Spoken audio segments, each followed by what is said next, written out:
उनके अंदर कोई भी आ जा सकता है, उसे सीखने की जरूरत है। आप उसे भगवान बना देते हो। इस हिलने वाले देवते में आजकल बहुत सारा आडंबर चला है। सतर्क रहें, संदेह बनता है वहां पे। परम अलग ही नंदा माता प्रिया की जय हो, प्रणाम। आजकल हिलने वाले जो देवते हैं ना, आपको लोग कहते हैं ना कि सवारी आ रही है, उस पे सवारी आती है, इस देवते की सवारी आती है, उस पे मैया की सवारी आती है, उसके ऊपर किसी देवते की सवारी आती है। आदमी हिलने डुलने लग जाता है। विचित्र और मानसिकता का जो रोगी होता है उसकी तरह व्यवहार जो कर रहे होते हैं ना, वो उनके ऊपर देवते की सवारी है। और जन समूह को ये लगता है कि ये बहुत बड़े सिद्ध पुरुष हैं, बहुत बड़े विद्वान हैं, बहुत ज्ञानी, बहुत बड़े ताकतवर। ऐसा कुछ नहीं है। मैं ये नहीं कह रहा कि इस तरीके से देववाणियां होती नहीं है, होती हैं।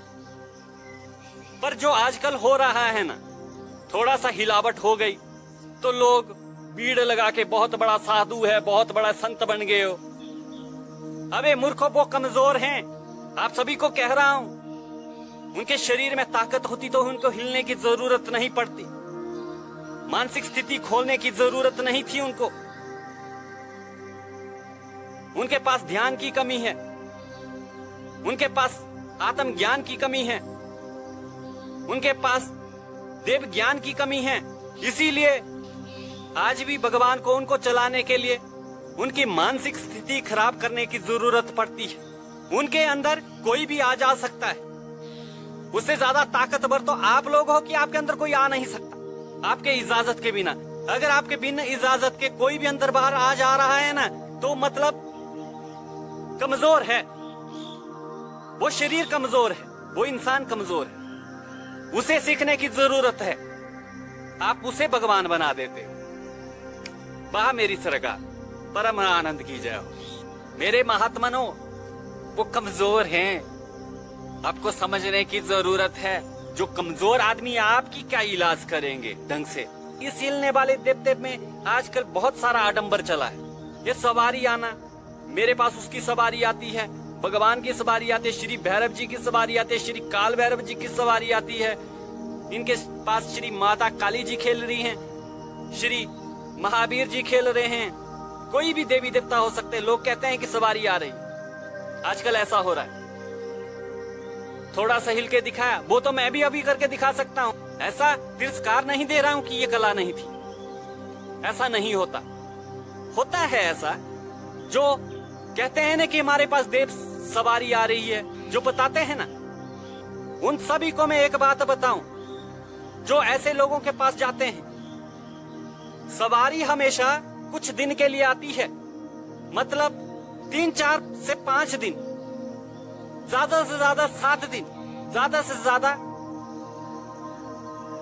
12-15 दिन, तब तक वो हिल सकता है, विचित्र मानसिकता का प्रदर्शन कर सकता है। मानसिक स्थिति खराब होने के जो गुण दोष होते हैं, उनकी खेल में और सवारी में वो विचित्र घटनाएं आप देख सकते हैं।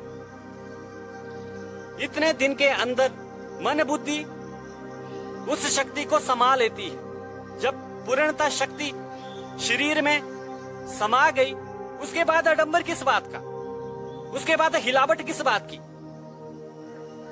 जब शरीर में आपकी शक्ति समाहित हो गई, फिर किस बात की हिलावट, किस बात का झूठा नाटक कर रहे हो आप इतने जमाने से किसी को बताने के लिए। मैं सच कह रहा हूं, शक्तियों के बारे में समझ है और भक्ति में सोए रहा हूं। जिंदगी में पहली बार देव शक्ति किसी के शरीर में प्रवेश हो रही है।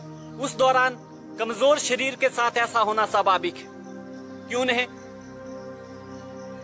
हिलावट हो सकती है शरीर में, वो मानसिक स्थिति जैसे खराब होती वैसे व्यवहार कर सकता है, वो नाचने लग सकता है, उछल कूद कर सकता है। उस दौरान ऐसा होता है, वो भी 5-7 दिन, जब तक शरीर नई शक्ति को धारण नहीं कर पाया, तब तक शक्तियों का जो संपर्क है ना शरीर में घुलते तक। उसके बाद जिंदगी में कभी हिलावट नहीं होनी चाहिए। यह हिलावट उसको होती है जो साल में सिर्फ एक बार याद करता है। साल में एक बार भगवान को याद कर रहा है और विनती कर रहा है कि प्रभु हमारे शरीर में आ जाइए, मुझे कुछ बताइए, मुझे कुछ बताना है या फिर मुझे कुछ जानना है। जो सिर्फ सालों में एक बार याद करता है, उसका शरीर हिल सकता है, वो थोड़ा विचित्र बर्ताव कर सकता है, उसके साथ देवते इस तरीके से खेल सकते हैं। आजकल रोज ही तुम दबार लगा रहे हो, कई जमाने से तुम्हारे दबार चले हैं, सालों से तुम्हारे दबारों में लाखों लोग आ रहे हैं और ये इलाज आडंबरों से हो रहा है। रोज खेल दिखा रहे हैं। भगवान के पास इतनी फुर्सत नहीं है कि तुम्हारे लिए रोज नचाते बैठे तुमको। कैसी मानसिकता है, थोड़ा बदलो। और कलयुग की जनसमूह का तो क्या ही कहना, सारे के सारे मूर्ख भरे पड़े हैं। वो सालों से उनके दरबार में चढ़ावा चढ़ाते आए हैं, उन्हें पता ही नहीं हम क्यों कर रहे हैं। आगे जो आदमी है वो मानसिकता का शिकार खुद है, उसको इलाज करने की खुद जरूरत है। वो सालों से बेवकूफी बनाने के चक्कर में खुद बेवकूफ बना है, वो खुद बीमार हो चुका है। उसको इलाज के लिए हम जैसे के पास आना चाहिए। उसको तो इलाज की खुद जरूरत है, वो सालों से हिल रहे हैं। आप लोग उनके पास इलाज करने जाते हो, तभी आपका कुछ इलाज नहीं होता। उनके पास आप सदियों से पड़े हुए हो, सदियों से वो हिल रहा है और सदियों से वही काम चले। मैं सही कह रहा हूं। देव आस्था के आड़ में आपको मूर्ख बना रहे हैं।